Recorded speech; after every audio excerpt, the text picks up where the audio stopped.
This is Solar Expanse, a game that promises an entire galaxy to explore. It launched into early access on April 9th, 2026, selling a vision of realistic space exploration, deep economic simulation, and the chance to build a solar system spanning empire. But I've spent the last 2 weeks with this early build, and I've discovered something that demands to be discussed. This space sim is hiding a devastating secret, and it's not a hidden alien race or some mysterious planet. It's something far more trouble. First, let's talk about the promise, because on paper, Solar Expanse is a dream game for a certain kind of player. The pitch is intoxicating. Lead a new space agency from its very first rocket launch all the way to interstellar travel. This isn't just about pointing at a planet and clicking. It's about the intricate dance of orbital mechanics. You're meant to pilot trajectories using real-world techniques, slingshotting ships around planets to save fuel, and timing launch windows for peak efficiency. The game's store page paints a glorious picture of a living solar system. It shows players capturing asteroids and crashing them into Mars to kickstart terraforming, constructing massive industrial hubs around the moons of Jupiter, and battling rival corporations for profit and power. This isn't pitched as just another colony builder. It's an economic and logistical epic spanning centuries, all grounded in believable physics. It's a game promising the strategic mind of a grand strategy title with the detailed heart of a hardcore simulation. That's the vision that pulls you in. But after dozens of hours, that vision starts to fracture. The breathtaking potential of Solar Expanse is being held captive by its own profoundly confusing design. The game that offers a universe of discovery instead delivers a universe of frustration, where every step forward feels like a fight against the game itself. The grand strategy is there, but it's buried under layers of convoluted menus, unclear systems, and a pace that can only be described as glacial. The dream is real, but in this early build, the tools you're given to build it are complete nightmares.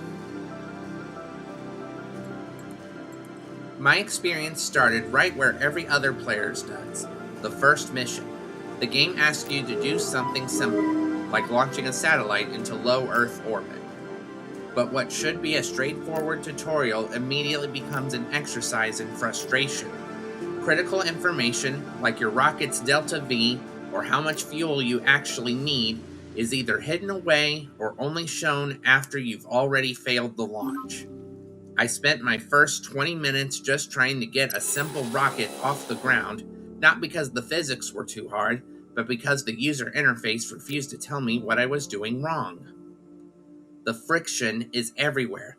The game wants you to build complex supply chains, shipping resources from one planet to another. It's a great idea in theory, but the UI makes it almost impossible to manage. You might try to load a cargo ship for a trip to the moon, but you'll find no clear indicators for its capacity or what resources are even needed at the destination. So you'll end up launching missions with half-empty ships or stranding expensive equipment in orbit because one crucial piece of information was buried 3 menus deep. And the deeper you go, the worse it gets. The game's most ambitious features, the very things that make it so exciting, are locked behind this wall of confusion. You want to start mining the asteroid belt? Good luck. You have to design a ship without a proper preview of its capabilities, then try to manually calculate a transfer orbit to a target that is constantly moving, all while the game's slow pace turns every single trip into a 30-minute ordeal of watching a dot crawl across the map. A single mistake, often caused by that confusing UI, can set your entire program back by hours of real time. And that brings us to the devastating secret. It isn't a bug, and it's not a missing feature. The secret is that the core gameplay loop, as it exists right now, is fundamentally broken. It actively works against the player and shows a total disrespect for their time. The game sells a fantasy of command and strategic management, but the reality is an endless war against its own interface. The promise of dropping asteroids on your rivals is what gets you in the door, but you will likely never get there.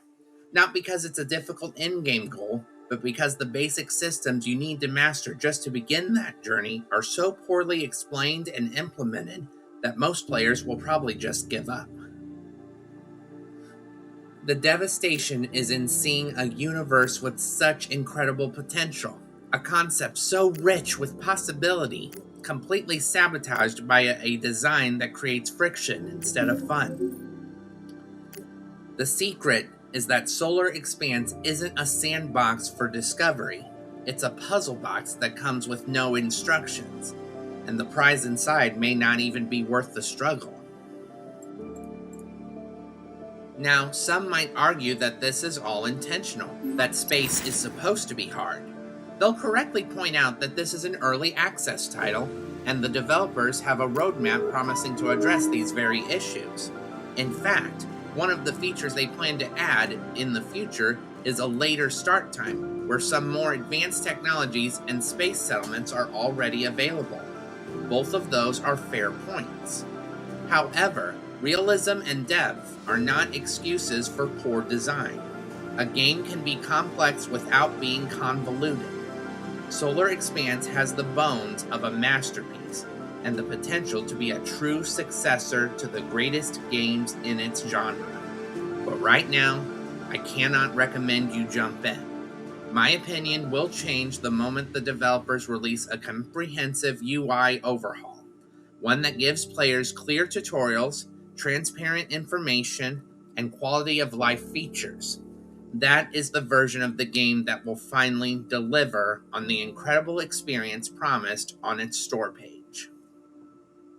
Until that patch arrives, I keep this one on your watch list.